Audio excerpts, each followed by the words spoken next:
चलो भाई हम लोग स्टार्ट कर रहे हैं अपना पहला चैप्टर फिजिक्स क्लास 12th के लिए, और चैप्टर का नाम है कूलम्स लॉ।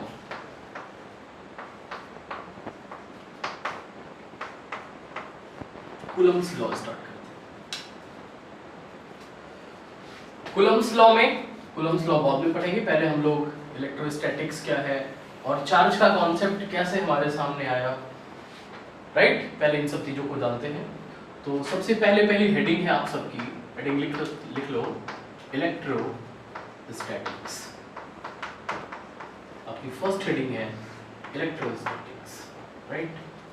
इलेक्ट्रोस्टैटिक्स क्या है? इलेक्ट्रोस्टैटिक्स फिजिक्स की एक ब्रांच है जिसमें हम लोग किसके बारे में पढ़ते हैं? स्टैटिक चार्ज के बारे में पढ़ते हैं।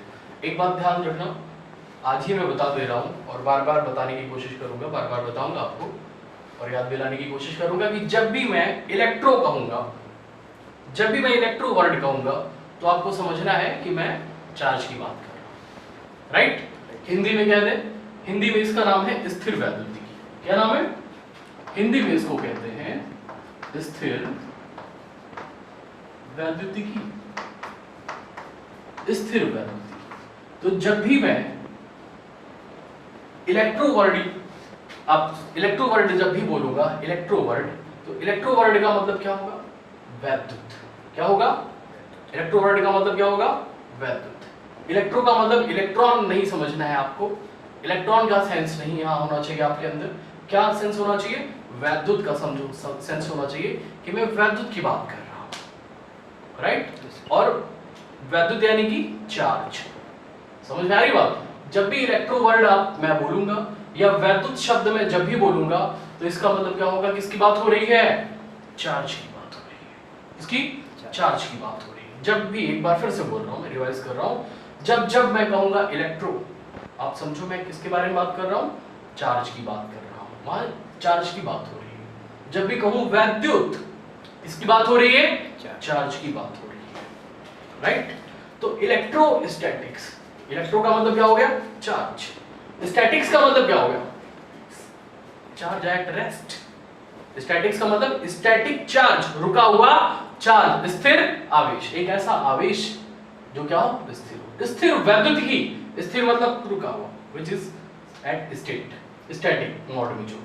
वैद्युत, मैंने कहा भैया वैद्युत जब भी कहूंगा तो आपको क्या समझना है? आपको समझना है मैं चार्ज की बात कर रहा हूं, स्थिर वैद्युतिकी यानी कि ऐसा चार्ज जो स्थिर है। ओके, तो उसकी स्टडी को, उसकी पढ़ाई को क्या कहेंगे हम लोग? स्थिर आवेश की पढ़ाई को क्या कहा जाएगा? स्थिर वैद्युतिकी कहा जाएगा, राइट। तो हम लोग लिख सकते हैं कि इलेक्ट्रोस्टैटिक्स क्या है? इलेक्ट्रोस्टैटिक्स क्या है? Study of static charge. Okay, या हम लोग ऐसे भी कह सकते हैं कि it deals study of static charge. It deals study of static charge. Electrostatics physics की वो ब्रांच है जिसमें हम कैसे चार्ज की स्टडी करेंगे? स्टैटिक चार्ज की स्टडी करेंगे। हिंदी में लिख सकते हैं स्थिर आवेश का अध्ययन। स्थिर आवेश का अध्ययन क्या कहलाता है? स्थिर आवेश का अध्ययन स्थिर वैद्युतिकी कहलाता है। क्लियर है? ओके, तो आगे देख सकते हैं हम लोग इसके बाद। ओके, इस चीज को हम लोग ऐसे देखते हैं, फिलहाल आपने स्क्रीनशॉट ले लिया है, नोट कर लिया होगा, इसको इरेज करता हूं मैं। ओके, ठीक है। इसको हम अब उस समय से देखते हैं जब हमारे सामने ये पहली बार कैसे आया और पहली बार हम इसको किस तरीके से, किस नजरिए से हमने देखना स्टार्ट किया। तो इसके पीछे एक हिस्ट्री है, एक इतिहास, एक कहानी है। समझते हैं उस कहानी को। तो भाइयों, आपने देखा होगा कि जब हम अपने किसी वूलन शर्ट को या वूलन कपड़े को जब हम उतारते हैं, तो हमें उतारते समय कुछ थोड़ा स्पार्क जैसा कुछ आवाज, हमें थोड़ी सी स्पार्किंग की आवाज हमें आती है। आती कि नहीं आती है? श्योर आती है। जब हम अपने वूलन क्लोथ्स को उतारते हैं, कपड़े को, गर्मी के ठंडी के कपड़ों को जब हम उतारते हैं, रिमूव करते हैं, तो कुछ हमें थोड़ा सा चिनचुनाहट या फिर थोड़ा सा स्पार्किंग की आवाज वहां पर आती है। जब हम अपने कार के विंडो को या कार के दरवाजे को जब हम खोलते या बंद करते हैं तो वहां पर भी इस तरीके से कुछ आवाजें हमें या कुछ हमें इस तरीके से स्पार्किंग हमें सुनाई या दिखाई देता है, राइट। ये सभी बातें क्यों हो रही है? ये सभी बातें इसलिए हो रही है क्योंकि उस टाइम हमारी बॉडी या जो वो कार है वो क्या कर रहा होता है? डिस्चार्ज हो रहा होता है, चार्ज रिमूव कर रहा होता है, वहां से चार्ज ट्रांसफर हो रहे होते हैं, जिसकी वजह से बॉडी क्या होती है? स्पार्क करती है और हमें भी अपनी बॉडी से क्या स्पार्किंग फील होती है। क्लियर है? राइट। तो ऐसा इसलिए होता है क्योंकि हमारी बॉडी क्या करती है? चार्ज डिस्चार्ज, हमारी बॉडी क्या करती है? चार्ज को रिमूव करती है, चार्ज डिस्चार्ज करती है, चार्ज निकलते हैं, जिस वजह से हमें स्पार्किंग का अनुभव होता है। ठीक है। लगभग 600 बीसी में, अप्रॉक्स 600 बीसी में एक बहुत ही अच्छे साइंटिस्ट हुए जिनका नाम था थेल्स। क्या नाम था? थेल्स नाम के एक साइंटिस्ट हुए, थेल्स। और इन्होंने क्या किया? थोड़ी सी स्टडी की चार्ज की। इन्होंने एक अंबर नाम के पदार्थ को, इसको अंबर नाम का एक मटेरियल लिया और उसको इन्होंने वूल से रगड़ा। किससे रगड़ा? अंबर को। किससे रगड़ा इन्होंने? अंबर को इन्होंने वूल से रगड़ा। जब इन्होंने अंबर को वूल से रगड़ा तो अंबर में एक ऐसी प्रॉपर्टी आई कि ये क्या कर सकता था? ये किसी दूसरी छोटे छोटे पार्टिकल्स को, लाइक कागज के छोटे छोटे टुकड़ों को, डस्ट के छोटे छोटे पार्टिकल्स को, सूखे पत्ते के छोटे छोटे टुकड़ों को इस अंबर में अट्रैक्ट करने की टेंडेंसी आ गई। आप समझ सकते हैं? थेल्स ने अप्रॉक्स 600 बीसी में ये एक्सपेरिमेंट किया, छोटा सा एक्सपेरिमेंट जो आज हम कॉमन है हम सबके लिए, लेकिन शायद उस टाइम ये कॉमन नहीं रहा होगा, उस टाइम ये बात कॉमन नहीं रही होगी।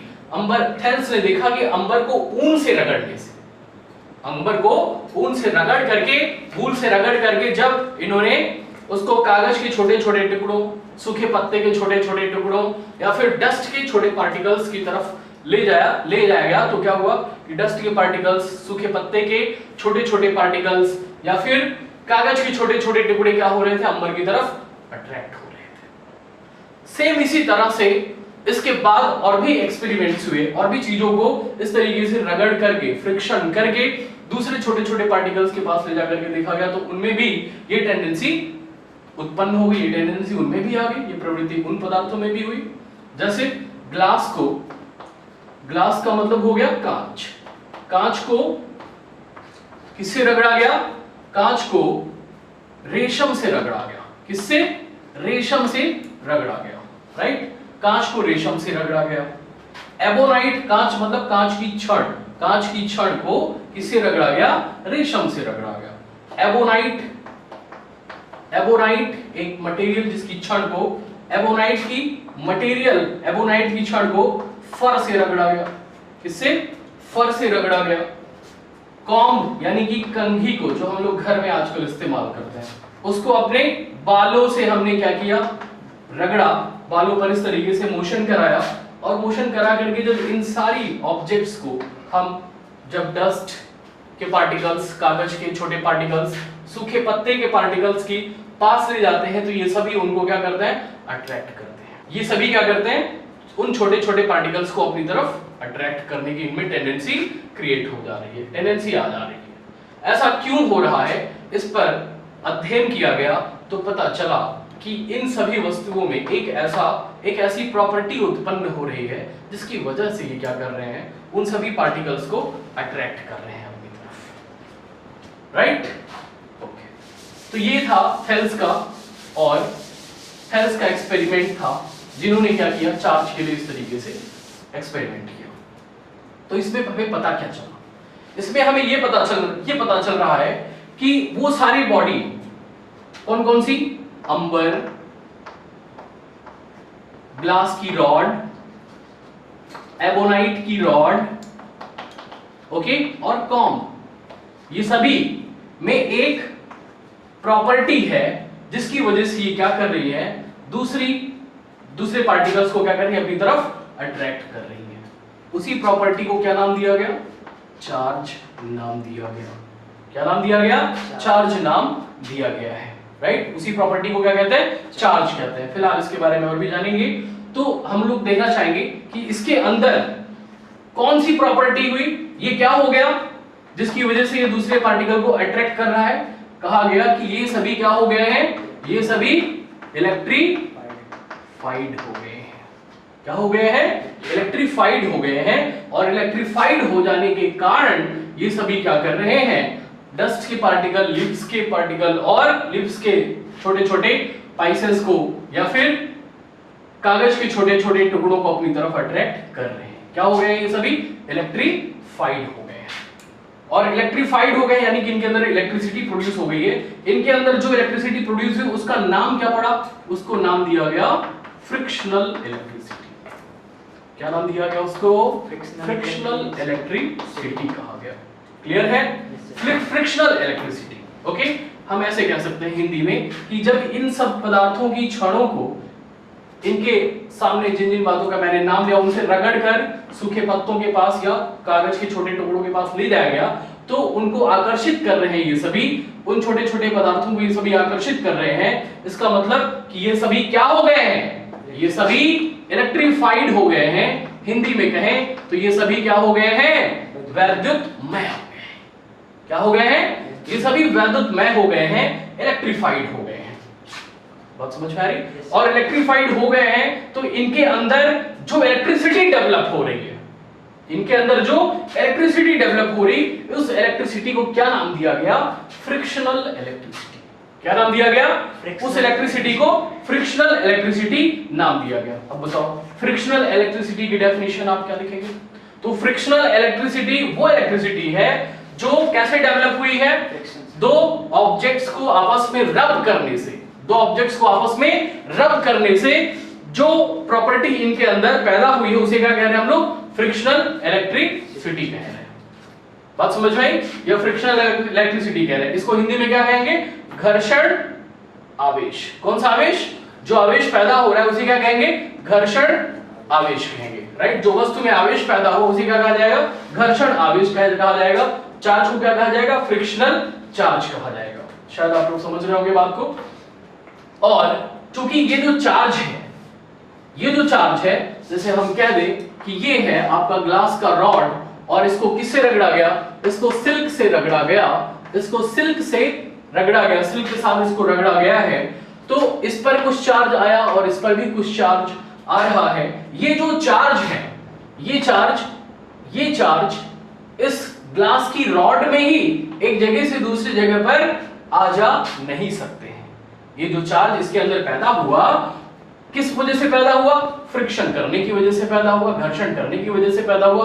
और ये चार्ज इस रॉड में मूव होने की टेंडेंसी नहीं रखता है या एक जगह से दूसरे जगह पर जाने की टेंडेंसी नहीं रखता है। ऐसे चार्ज, ये चार्ज अपनी जगह पर क्या रहेगा? स्थिर रहेगा, रुका हुआ रहेगा।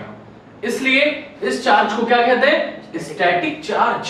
क्या कहते हैं? ऐसे चार्ज को क्या कहते हैं? Static charge. ये चार्ज पैदा कैसे हुआ भाई? फ्रिक्शन कराने से पैदा हुआ। इस चार्ज को क्या कह सकते हैं? फ्रिक्शनल चार्ज कह सकते हैं। कहते हैं, कह नहीं सकते, फ्रिक्शनल चार्ज कह सकते हैं। चूंकि ये जो चार्ज है अपनी ही जगह पे रहता है, एक जगह से दूसरी जगह पर अपने आप नहीं जा सकता है, इसलिए रेस्ट के स्टेट में होने की वजह से इस चार्ज को क्या कहते हैं? Static charge. क्या कहते हैं इसको? स्टैटिक चार्ज कहते हैं, स्थिर आवेश कहते हैं। इसी कारण से इस प्रकार के चार्ज की स्टडी को क्या कहते हैं? इलेक्ट्रोस्टैटिक्स। क्या कहते हैं? इलेक्ट्रोस्टैटिक्स। तो इलेक्ट्रोस्टैटिक्स क्या है? एक ऐसे चार्ज की स्टडी है जो क्या होता है? रेस्ट के स्टेट में होता है। क्लियर है? शायद आप लोग समझ पाए। ओके, यही नेक्स्ट वीडियो में हम लोग आगे पढ़ेंगे। और आप लोग चैनल को ज्यादा से ज्यादा सब्सक्राइब करिए और अपने दोस्तों में शेयर करिए और एकदम एनर्जी के साथ भरे रहिए।